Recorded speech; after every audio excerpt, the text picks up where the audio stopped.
Hello student 11th commerce, good morning. बेटा GST chapter के अंदर अकाउंट्स में chapter number 3 GST goods and service taxes, जिसमें first video के अंदर मैंने आपको एक्सप्लेन किया, समझाया कि टैक्स क्या है, टैक्स का इंपॉर्टेंस क्या है, गवर्नमेंट के लिए टैक्स क्या है, हमारे लिए क्या है। हमारे लिए टैक्स क्या है? एक एक्सपेंस है, एक लायबिलिटी है। और टैक्स लायबिलिटी क्यों कहते हैं? क्योंकि इट इज़ पे इन द फ्यूचर। हमें 1 अप्रैल को ही पता होता है कि 31 मार्च को जो भी कैलकुलेशन आएगी इस पर हमें पे करना पड़ेगा। तो टैक्स अपने आप में बहुत ही इंपॉर्टेंट है, वो ज़्यादा डिस्कस नहीं करते, धीरे धीरे कॉमर्स में ये चीज़ आगे आने वाली है। तो लास्ट पीरियड के अंदर मैंने बताया था मीनिंग ऑफ टैक्सेस।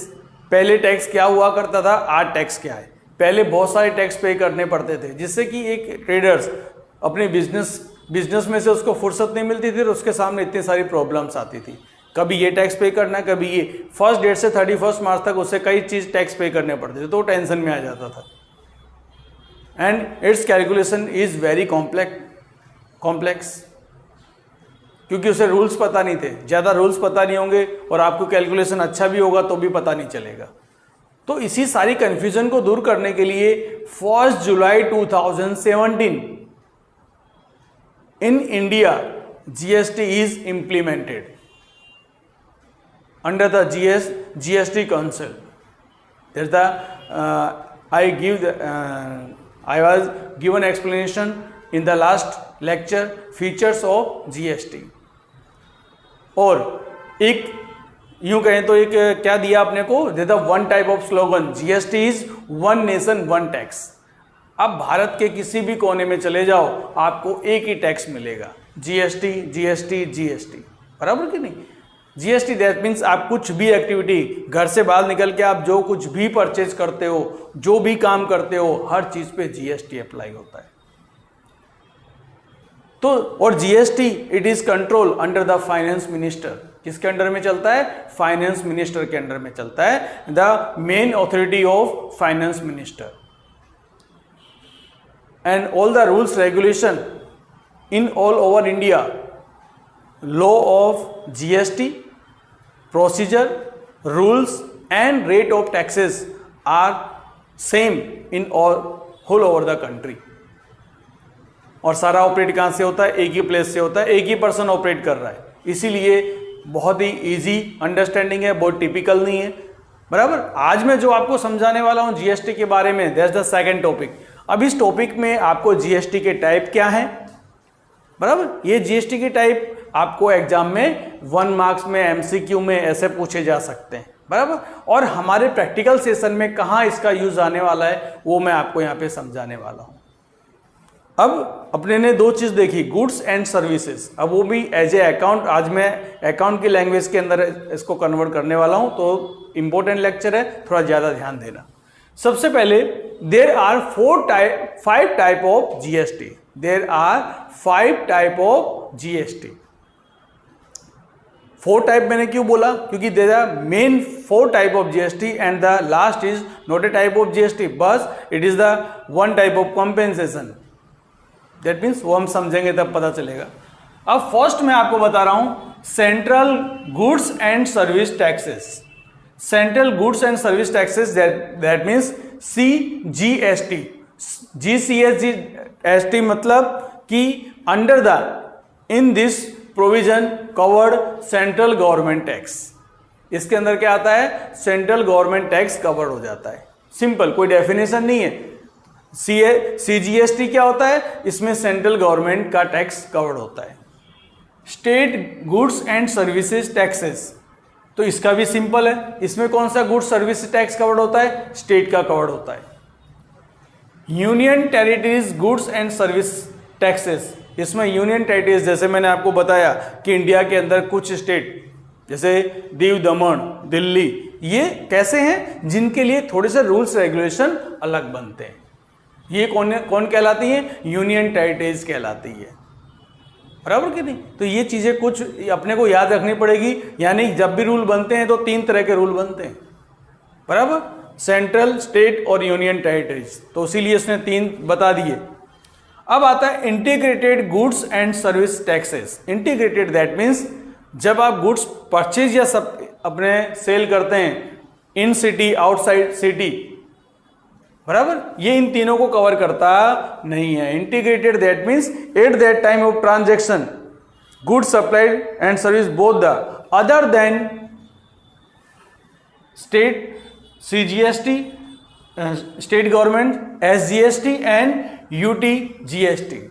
यानी कि इंटीग्रेटेड का मतलब क्या होता है, जब अपने स्टेट के बाहर जाते हो वहां पे जो GST अप्लाई होता है वो क्या कहलाता है, integrated goods and services. It is very important for the outside of the state. किसके लिए इंपॉर्टेंट है ये, आउटसाइड स्टेट के लिए। जब स्टेट के बाहर, जैसे गुजरात के अंदर गुजरात में करते हो, बराबर, इन गुजरात, इन स्टेट तो अलग होता है। इन स्टेट अगर आप ट्रांजैक्शन करोगे तो GST के 2 पार्ट हो जाते हैं, और जब आउटसाइड करोगे तो इंटीग्रेटेड GST अप्लाई होता है, वहां पे ओनली 1% अप्लाई होता है, बराबर। वो हम नेक्स्ट देखते हैं। और last, goods and services compensation sales tax.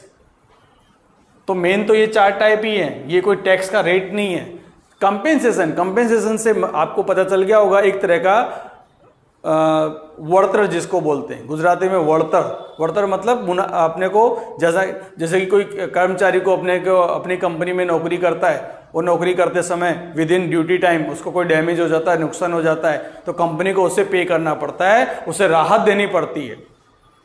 जैसे आज की तारीख में आप देख रहे होगे ना, राहत पैकेज इश्यू हो रहे हैं, कहीं पे बाढ़ आ रही है, बराबर, कोई स्टेट किसी प्रॉब्लम से जूझ रहा है, कोई किसी से प्रॉब्लम से जूझ रहा है, तो गवर्नमेंट बार बार उनको क्या दे रही है, राहत पैकेज दे रही है, बराबर कि नहीं। आज जैसे बिहार के अंदर बाढ़ की सिचुएशन इस समय बहुत ज़्यादा खराब चल रही है, दैट मीन्स वहाँ के लिए राहत पैकेज इश्यू हो गया है, that is one type of compensation.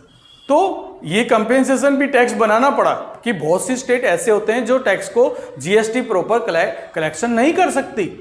तो इसका प्रॉपर मीनिंग क्या है, due to implementation GST those who are having tax collection, यानी कि जो टैक्स कलेक्शन के अंदर जिनको लॉस होता है, स्टेप दिया हुआ है, due to implementation of GST implementation के कारण, पूरा मीनिंग समझना, due to implementation of GST apply करने के कारण दो state are having loss of tax collection में जो भी उनको लॉस हुआ है, फॉर देयर कंपेंसेशन रिड्यूस, उनकी वजह से क्या हो गया, उनका कंपेंसेशन रिड्यूस हो गया है। Under the compensation act the state government those tax will be reduce, उतना टैक्स उनको क्या करना पड़ता है, कम करना पड़ता है। And the compensation with the same, जितना टैक्स कम कलेक्शन हुआ है उतना उससे स्टेट गवर्नमेंट उसको देगी। इम्प्लीमेंटेशन के कारण, जैसे कि आज गुजरात गवर्नमेंट है, उसको GST इस साल इतना ट्रांजैक्शन हुए, इतना बैंक का रिकॉर्ड हुआ, बराबर, तो इतना GST कलेक्ट होना चाहिए, पर इतना टैक्स कलेक्शन हुआ नहीं, क्योंकि हर स्टेट का अपना अपना GST का एक रिकॉर्ड होता है, भाई इस स्टेट में इतना ट्रांजैक्शन, इतने व्यवहार होते हैं, इतना डीलिंग होता है, तो इतना टैक्स कलेक्शन तो होना चाहिए। अगर वो इतना टैक्स कलेक्शन नहीं हो पाया किसी वजह से, तो वो कंपेयर करने के लिए, वो भरपाई करने के लिए क्या करना पड़ता है, उनको कंपेंसेशन देना पड़ता है और टैक्स रेट को डाउन करना पड़ता है। रिड्यूस द, यहां दिखा है ना, whose tax collection will be reduce, tax collection को रिड्यूस करना पड़ता है, and will be compensated with the same, जितना कलेक्शन कम हुआ उतना उसे कंपेंसेट करना पड़ता है। तो there are total 5 type of GST। First, central goods and service taxes, state government service taxes, union territories goods and service taxes, integrated that means out of state, integrated goods and service taxes, goods and service compensation, जिसे short के form मैंने लिखी दिए, CGST, SGST, UT/GST, IGST और GSSCCT। इसका मतलब goods services compensation sales tax. तो ये आपको क्या करना है, याद रखने हैं। इनकी कोई डेफिनेशन आपसे एग्जाम में नहीं पूछी जाने वाली, इनका फुल फॉर्म दे देंगे, ये लिखा होगा, राइट द फुल फॉर्म। तो ये क्या है, union territory goods and service taxes. इसका क्या है, central goods and service taxes. ये क्या है, state goods and service taxes. ये क्या है? Goods and service compensation sales tax. I क्या है? Integrated goods and service taxes. यानी ये पांचों के पांचों टाइप आपको याद रखने हैं। किसके लिए? 1 से 2 मार्क का एमसीक्यू आपसे पूछा जा सकता है। कोई बड़ी थियरी आपसे पूछी नहीं जाएगी। It is only concept for you. 11th के स्टूडेंट के लिए इतना समझना काफी है कि जीएसटी क्या है और जीएसटी कैसे अप्लाई करेंगे। अब मैं जो समझाने जा रहा हूं दैट्स इंपॉर्टेंट। अब सबसे इंपॉर्टेंट क्या है? Supply of goods and services और बोथ। देखो अब हमारा मेन टॉपिक आ गया कॉमर्स का। अब कॉमर्स में अप्लाई कैसे करना है? Supply of goods and service. Supply that means purchase and sales. अब हम किसकी बात कर रहे हैं? मेन बिजनेस की बात कर रहे हैं।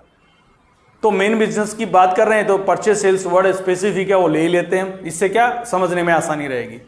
जब भी यहां लिखा है मैंने supply in on state and union territories, हम जब अपने स्टेट के अंदर खुद, जैसे गुजरात है, गुजरात में सूरत से नडियाद, अहमदाबाद से राजकोट, राजकोट से साउथ गुजरात, यानी कहीं पर भी हम इधर जाते हैं, इसको कहते हैं ऑन स्टेट। अपने खुद के स्टेट में हम राउंड करते हैं, अपने खुद के स्टेट में बिजनेस करते हैं। जैसे आज हमारी ब्रांच है, बराबर की नहीं? जैसे कि एक गुजरात में, गुजरात के अंदर अहमदाबाद में, एक सूरत में, एक राजकोट में, तो अलग अलग जगह हो गया, लेकिन ऑन स्टेट। कहाँ पे है? ऑन स्टेट है। तो गुड्स परचेज, इनपुट जीएसटी, क्या लगता है उस पर? इनपुट सीजीएसटी, इनपुट एसजीएसटी, तीनों के लिए। ये फर्स्ट देयर आर 3, ये 3 जो चीजें हैं वो तीनों की तीनों क्या होता है? On state and union territories. यहां पे क्या होगा? सिर्फ आपको कुछ याद नहीं रखना है, करना क्या है अपने को कि जो भी परसेंटेज दिया गया होगा उसे 2 भागों में डिस्ट्रीब्यूट करना है। फॉर एग्जाम्पल 18% दिया है तो 9% यहाँ पे हो जाएगा, 9% यहाँ हो जाएगा। फॉर एग्जाम्पल 12% दिया हुआ है तो 6% यहाँ पे हो जाएगा, 6% यहाँ पे हो जाएगा। ये सेल्स है इसलिए आउटपुट वर्ड यूज हुआ, परचेज है इसलिए इसमें इनपुट यूज हुआ। बस खाली इतना याद रखना है। ऑन स्टेट में जो भी टैक्स रेट होगा उसके 2 पार्ट हो जाएंगे। जब हम 4th चैप्टर पढ़ेंगे उस समय मैं आपको बताऊंगा।